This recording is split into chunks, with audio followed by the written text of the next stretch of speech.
1 Samuel, chapitre 1. Il y avait un homme de Ramathaïm Tsophim, de la montagne d'Éphraïm, nommé Elkana, fils de Jéroham, fils d'Élihu, fils de Tohu, fils de Tsuf, Éphratien. Il avait 2 femmes, dont l'une s'appelait Anne, et l'autre Pénina. Pénina avait des enfants, mais Anne n'en avait point. Chaque année, cet homme montait de sa ville à Silo, pour se prosterner devant l'Éternel des armées et pour lui offrir des sacrifices.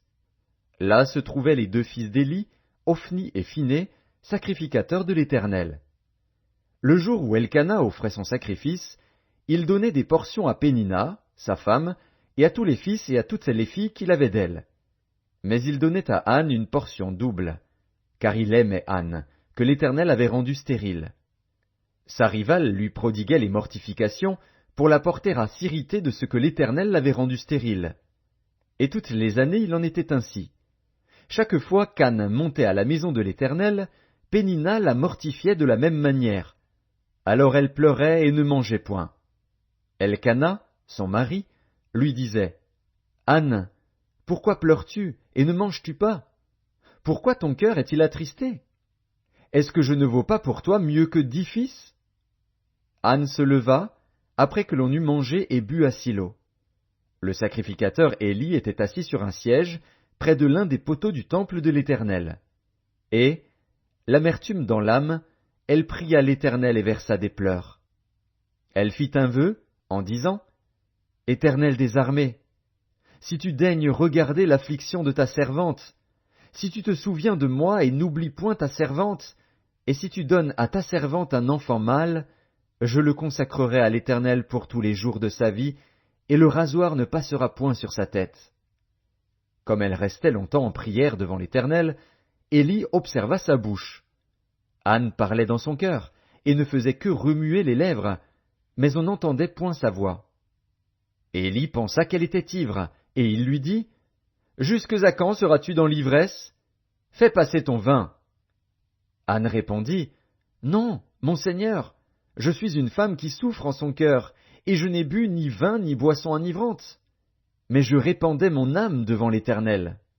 Ne prends pas ta servante pour une femme pervertie, car c'est l'excès de ma douleur et de mon chagrin qui m'a fait parler jusqu'à présent. » Éli reprit la parole et dit, « Va en paix, et que le Dieu d'Israël exauce la prière que tu lui as adressée. » Elle dit, « Que ta servante trouve grâce à tes yeux. » Et cette femme s'en alla.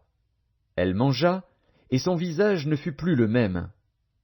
Ils se levèrent de bon matin, et après s'être prosternés devant l'Éternel, ils s'en retournèrent et revinrent dans leur maison à Rama. Elkana connut Anne, sa femme, et l'Éternel se souvint d'elle. Dans le cours de l'année, Anne devint enceinte, et elle enfanta un fils, qu'elle nomma Samuel, car, dit-elle, je l'ai demandé à l'Éternel. Son mari Elkana monta ensuite avec toute sa maison pour offrir à l'Éternel le sacrifice annuel et pour accomplir son vœu. Mais Anne ne monta point, et elle dit à son mari, « Lorsque l'enfant sera sevré, je le mènerai, afin qu'il soit présenté devant l'Éternel et qu'il reste là pour toujours. » Elkana, son mari, lui dit, « Fais ce qui te semblera bon, attends de l'avoir sevré. Veuille seulement l'Éternel accomplir sa parole. » Et la femme resta et allaita son fils, jusqu'à ce qu'elle le sevrât. Quand elle l'eut sevré, elle le fit monter avec elle, et prit 3 taureaux, un épha de farine, et une outre de vin. Elle le mena dans la maison de l'Éternel à Silo. L'enfant était encore tout jeune. Ils égorgèrent les taureaux, et ils conduisirent l'enfant à Éli. Anne dit, « Mon Seigneur, pardon. Aussi vrai que ton âme vit, mon Seigneur, je suis cette femme qui me tenait ici près de toi pour prier l'Éternel. C'était pour cet enfant que je priais, et l'Éternel a exaucé la prière que je lui adressais. Aussi je veux le prêter à l'Éternel. Il sera toute sa vie prêté à l'Éternel. » Et ils se prosternèrent là devant l'Éternel.